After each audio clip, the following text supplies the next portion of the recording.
I decided to come anyway. I'm present naman today. Kasi most of the time po I'm in Manila or I have a prior appointment.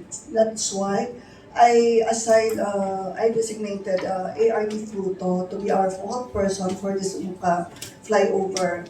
Why? Because Engineer Pluto is here ever since they started the Ungka flyover.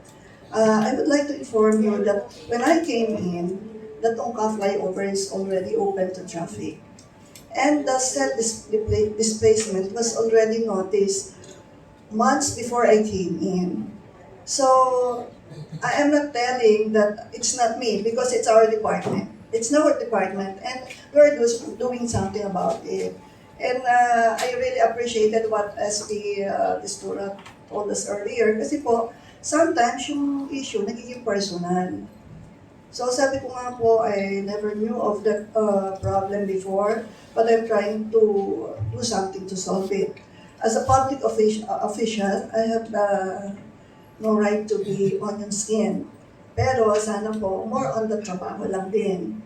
So, about the report that you are asking, I also admit that our USEC and the third-party consultant committed to give the report this end of May. But I think because of nagkaroon kasi ng bagyo, siguro he was not able to come to submit all these documents. But I cannot also, I would like to remind him of that commitment.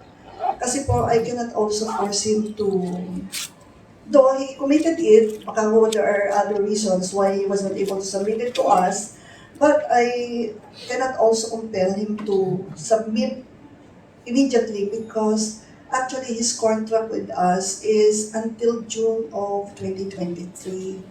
So legally po, hanggang June 30, pwede pa siyang mag-submit. It is our request na bilisan po niya yung paggawa and to submit it earlier because naiintindihan ko naman po lahat ng sentiments ng mga tiga Iloilo. Dapat po talaga hindi nagkaganon. Kaya lang po, there are things naman po that we cannot avoid. And we do not even know what really caused the displacement of the Ungka flyover. But then, initially po, when we had our meeting in NEDA, sinabi naman po initially dun sa kanyang report na malambot yung lupa. So, yung sinasabi po kanina ni SP Listura na though we are looking for solutions on how we can make that Ungka usable, hindi naman po namin nakakalimutan kasi yung accountability din. But then it's really hard to be pointing to somebody kung wala naman po tayong supporting documents. Na siya talaga ang naging cause or naging negligent siya. That is why we would like to have a full report, yung buong report po, complete report on that Ungka by the consultant. Although the consultant po will not put naman in his report na this person is the one liable. It is for us, for the secretary, to kung saan po niya kung sino makikita niya na sinong person talaga ang gagawa dapat noon ng tama. Doon po kasi sa kontrata natin, ang kontrata lang po namin niya sa amin is to tell kung ano ang naging cause and what intervention are we going to adopt. Kasi according to him, he had recommended in his report 3 schemes on how we can remedy yung pong naging deficiency or defect ng Ungka. And it's up for our central office po to choose among the 3. Kasi we are also considering yung economy and then yung pong the way it will be done. Kasi po, minsan we'll be needing a big equipment. So since may deck na po siya, may dinadaanan na siya, it will be very hard for us to be moving kasi we have to remove yung deck po ng flyover. But then about the cost naman po, I know how interested we are na talaga pong magawa yun talaga.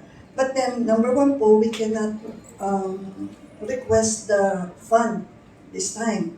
Kasi hindi pa po namin alam kung anong exact amount na nire-request namin because the consultant has not submitted the report yet. Number two po, since tapos na po yung funding namin for 2023, most probably po i-include to sa 2024 budget. And alam naman po natin kung 2024, the budget will be sa next year pa po, January of next year. But then our secretary is trying his best, not just in case maibigay sa amin na exact amount, he is trying to insert yung pong funding na yan sa augmentation namin for 2023. Yung augmentation po, yung pondo na yung comes from the 2023 projects na sometimes hindi po doable or nagkaroon ng problema na terminate, so binalik po yung pera. So he can also insert po yung ano natin dyan, yung funding po natin sa augmentation. But then, kung hindi nga po ma-insert because there are so many projects naman po which need funding po, mas malaki po ang possibility na sa 2024 siya mamalagyan ng pondo. As to yung pong implementation ng intervention, sabi ng consultant, it will take us 10 months. But ako po kasi I'm just being realistic, hindi po ako yung kontra or what. Sometimes po kasi nakita ko dito sa Ilocos, maraming rainy days. So marami pong unworkable days. So kung sinabi niyang 10 months, baka po hindi niya kinonsider yung mga unworkable days. Kasi in as much as we would like to work 24/7 and every day po, 30 days a month, sometimes po this weather ang hindi po nakakabigay sa atin ng chance para po magtrabaho. So, sa ngayon po, marami naman po kaming feeling ko po, kasi nung pinapadala ko nga sa ARD, sabi ko, I rather go now. Kasi parang hindi yata naniliwanagan, kasi parang wala po kaming ginagawa.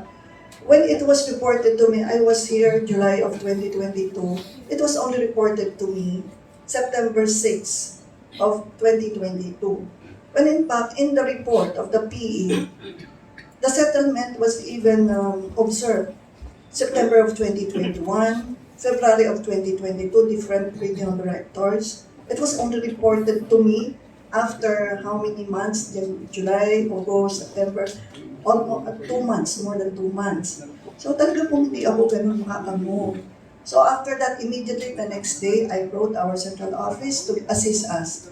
Kasi the design of the flyover was done by a consultant also. It's not our department who did the design. So, protocol po, na kailangan ibalik namin po sa consultant, but it took them months. I've been writing them in a month, siguro 2 times. And not only that, I personally follow up. But then, because wala naman pong ganong kabilis na sagot, that is why I took the chance to talk to the secretary na. Personally po, pumunta po ako for that Ungka kasi naintindihan ko nga po talaga kasi it caused so much traffic. That is why kahit nagagalit po yung may-ari ng mga lupa doon, we try to widen talaga just to help alleviate po yung abala po sa tao. But then hanggang doon lang po kasi sa ngayon yung magagawa namin. Ang nakakalungkot lang po talaga, parang it is a feeling that we are not doing something. And nagiging personal po. So ilang po sana ang aking request na huwag po tayo maging personal. Kasi in the first place po, hindi po namin tinatalikuran yung kamali. Gagawin po namin yung lahat ng magagawa namin, and about the accountability, please give us a little time para po malaman namin, talagang medyo klaro kung sino talaga yung nagkulang. Hindi ko naman sinabi na inintensyon nilang gawin na mali yun. Yung pong mga nagkulang doon sa kanilang dapat yung trabaho. Mahirap naman po kasi na we will be blaming people na wala naman palang kasalanan. Kasi when we mention names, how about the family who will be affected? So, yun lang po sana. Don't ever think na we are hiding something or we are covering up something. No, hindi po yung ganun. Ngayon po, yung report, I will try to go to Manila to personally follow it up and maybe bring it here in Iloilo so that kahit hindi po kayo magre-request sa amin, once it's available, we'll be providing you a copy para po mas klaro po sa ating lahat.